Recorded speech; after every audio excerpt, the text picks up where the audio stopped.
how many of the women who are making historical rape claims will stand up to scrutiny? Time will tell. I have a position on that, but I'm not going to say anything.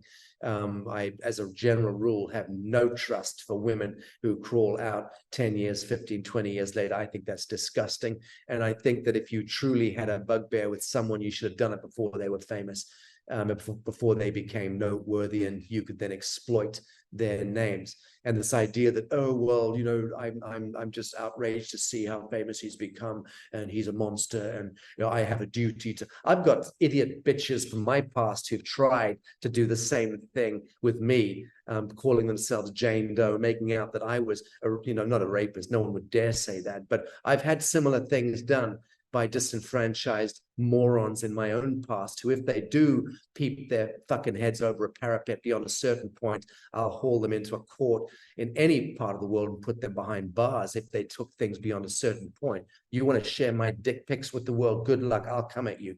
You know, because the private is the private. Danny, I'm being human. I love it. The private is the private. The public is the public. And they are not the same thing. And don't imagine that they're the same thing. I am not a public servant, and Russell Brand is not a public servant. Russell Brand, alas, has become a commodity to parasites who want to exploit for their own fame, for the amount of millions, hundreds of millions, possibly billions of dollars can now be leveraged with the sensationalism that's going to be dreamt up around the show trials, the kind of Harvey Weinstein light version, the European version, the sexy version, because Russell is still a young and sexy guy. And people should just leave him the hell alone. Is he being taken down? Of course he's being taken down.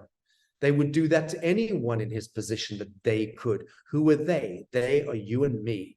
And the collective ignorance, the collective parasite is our collective ignorance, and the abnegated honor and grace that each of us permission in life by not standing in truth, by not being in a state of grace and loving our fellow man, including in this case, one Russell Brand.